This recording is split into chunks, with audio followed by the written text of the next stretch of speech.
اسلامی تاریخ کے افق پر علم و تقوی کا وہ آفتاب جہاں تاب جس کی ضیاء پاشیوں نے 14 صدیوں سے امت مسلمہ کے ایوانوں کو منور کر رکھا ہے، ایک ایسا نابغہ روزگار اور عظیم المرتبت دیدہ ور جس کی جبین نیاز صرف خالق کائنات کے حضور جھکی، مگر جس کا علم سلاطین وقت کے درباروں پر بھاری رہا۔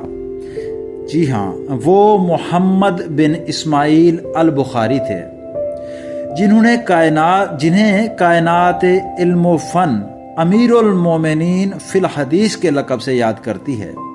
وہ شخصیت جن کے قلم کی جنبش نے حق اور باطل کے درمیان وہ لکیر کھینچ دی جو رہتی دنیا تک ہدایت کا مینار رہے گی۔ آباء و اجداد اور قبول اسلام۔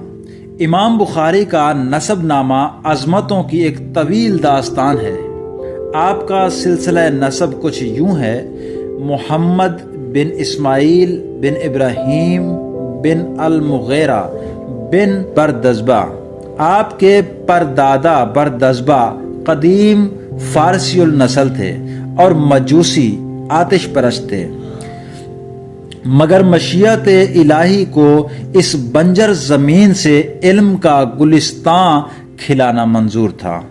چنانچہ آپ کے دادا المغیرہ نے بخارا کے حاکم یمان الجافی کے دست حق پرست پر اسلام قبول کیا اور کفر کی تاریکیوں سے نکل کر ایمان کی روشنی میں آ گئے۔ اسی نسبت سے آپ کو تاریخ میں الجافی کہا جاتا ہے۔ والد محترم کا تقوی اور رزق حلال۔ امام بخاری کی رگوں میں دوڑنے والا خون صرف معزز نہیں بلکہ نہایت پاکیزہ تھا۔ آپ کے والد اسماعیل بن ابراہیم خود ایک بلند پایہ محدث تھے، جنہوں نے امام مالک جیسے جلیل القدر ائمہ سے کسب فیض کیا۔ ان کے زہد و تقوی کا یہ عالم تھا کہ جب ان کی وفات کا وقت قریب آیا تو انہوں نے تاریخی الفاظ کہے جو آج کے دور کے لیے مشعل راہ ہیں۔ انہوں نے فرمایا: خدا کی قسم، میرے پورے مال میں 1 درہم بھی ایسا نہیں جو حرام ہو، بلکہ 1 درہم بھی ایسا نہیں جس پر مجھے شبہ ہو۔ اسی رزق حلال کی برکت تھی کہ اللہ تعالیٰ نے انہیں امام بخاری جیسا بیٹا عطا فرمایا۔ ولادت اور بینائی کا معجزہ۔ آپ کی ولادت 13 شوال 194 ہجری کو جمعہ کے مبارک دن بخارا میں ہوئی۔ ابھی بچپن کی دہلیز پر ہی تھے کہ والد کا سایہ سر سے اٹھ گیا اور آپ یتیم ہو گئے۔ آزمائش ابھی ختم نہیں ہوئی تھی، بچپن ہی میں ایک شدت علالت کی وجہ سے آپ کی دونوں آنکھوں کی بینائی چلی گئی۔ بخارا کے بڑے بڑے طبیبوں نے علاج کیا مگر سب ناکام رہے۔ امام صاحب کی والدہ، جو کہ ایک نہایت عابدہ، زاہدہ اور مستجاب الدعوات خاتون تھیں، انہوں نے ہار نہ مانی۔ ان کی والدہ نے مصلی بچھایا اور رب کے حضور ایسی آہ و بکا کی کہ عرش الہی جنبش میں آ گیا۔ ایک رات انہوں نے خواب میں دیکھا کہ حضرت ابراہیم علیہ السلام کی زیارت ہوئی۔ خلیل اللہ نے فرمایا: اے بانو، تیری کثرت دعا اور گریہ و زاری کے طفیل اللہ تعالیٰ نے تیرے بیٹے کی بینائی لوٹا دی ہے۔ جب صبح ہوئی تو امام بخاری کی آنکھیں بالکل روشن تھیں اور وہ ہر چیز کو صاف صاف دیکھ رہے تھے۔ یہ پہلا غیبی اشارہ تھا کہ یہ بچہ عام انسانوں کی طرح نہیں بلکہ بصیرت کی نئی تاریخ رقم کرنے والا ہے۔ امام بخاری ابھی محض 11 برس کے تھے کہ آپ کے حافظے نے بخارا کے بڑے بڑے محدثین کو حیرت میں مبتلا کر دیا۔ آپ کے ایک استاد جب حدیث بیان کرتے اور سند میں کوئی نام غلط لیتے تو یہ نحیف و نزار بچہ ادب سے کہتا: استاد محترم، یہ نام یوں نہیں بلکہ یوں ہے۔ استاد پہلے تو جلال میں آئے مگر جب اپنے گھر جا کر اصلی بیاض دیکھی، رجسٹر کھولا، دیکھا، کتابیں پڑھیں تو معلوم ہوا کہ بچہ درست کہہ رہا تھا۔ انہوں نے واپس آ کر امام صاحب کی پیشانی چومی اور کہا، بیٹے تم سچ کہتے تھے۔ بصرہ کے قیام کے دوران امام صاحب کے ساتھی روزانہ احادیث لکھتے تھے، مگر امام صاحب صرف سنتے تھے۔ 16ویں دن ساتھیوں نے ملامت کی کہ تم اپنا وقت ضائع کر رہے ہو۔ امام صاحب نے مسکرایا اور فرمایا، تم نے مجھے بہت ملامت کی ہے، اب اپنی لکھی ہوئی تحریریں نکالو۔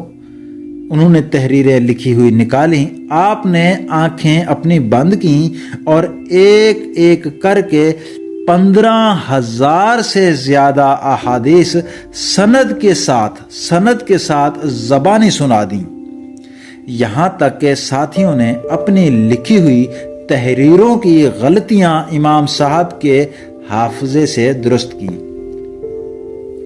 پہلا سفر حج اور ہجرت مدینہ۔ 16 سال کی عمر میں آپ اپنی والدہ اور بھائی احمد کے ہمراہ مکہ مکرمہ تشریف لے گئے، حج کے لیے تشریف لے گئے۔ حج کی ادائیگی کے بعد والدہ اور بھائی بخارا لوٹ گئے، مگر اس پروانہ شمع رسالت نے وہیں قیام کا فیصلہ کیا۔ مکہ کی تپتی گلیوں سے مدینہ منورہ کے سائے تک آپ نے ہر اس در پر دستک دی جہاں سے حدیث رسول صلی اللہ علیہ وآلہ وسلم کی خوشبو آتی تھی۔ 18 سال کی عمر میں آپ نے مسجد نبوی میں بیٹھ کر چاندنی راتوں میں اپنی پہلی شاہکار تصنیف التاریخ الکبیر مرتب کی، جو آج بھی اسماء و رجال راویوں کی تاریخ کی بنیاد سمجھی جاتی ہے۔ فقر و فاقہ اور علم کی قیمت۔ تحصیل علم کا یہ راستہ پھولوں کی سیج نہ تھا۔ امام صاحب نے اس راہ میں وہ تکلیف اٹھائی کہ کلیجہ سن کر کلیجہ منہ کو آتا ہے۔ آپ فرماتے ہیں کہ میں نے حصول حدیث کے لیے شام، مصر اور حجاز کے ایسے سفر کیے جن کی گنتی بھی مشکل ہے۔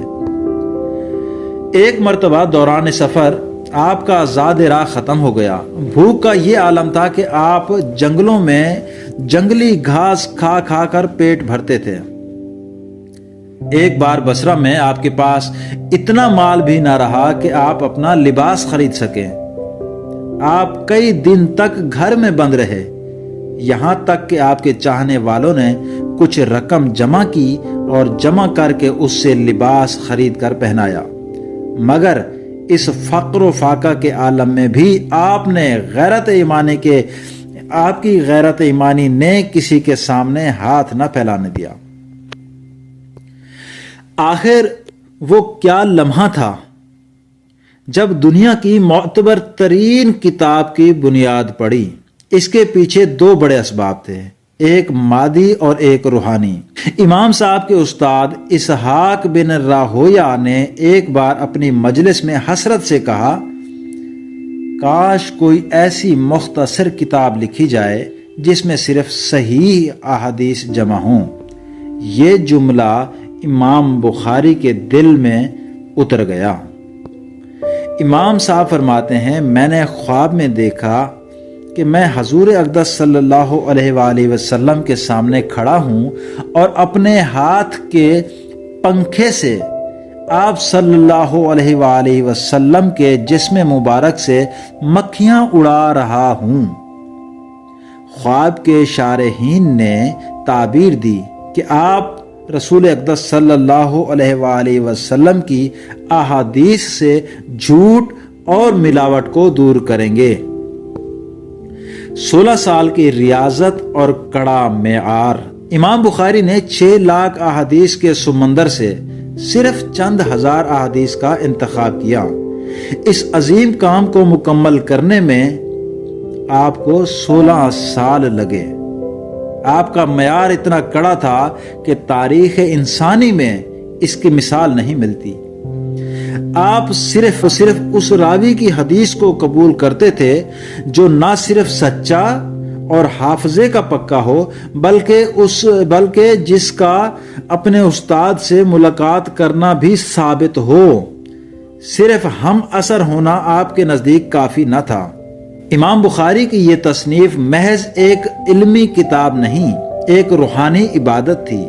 آپ فرماتے ہیں، میں نے اپنی اس کتاب میں کوئی ایک حدیث بھی ایسی درج نہیں کی جس کے لیے پہلے غسل نہ کیا ہو اور 2 رکعت نماز نفل پڑھ کر اللہ تعالی سے استخارہ نہ کر لیا ہو۔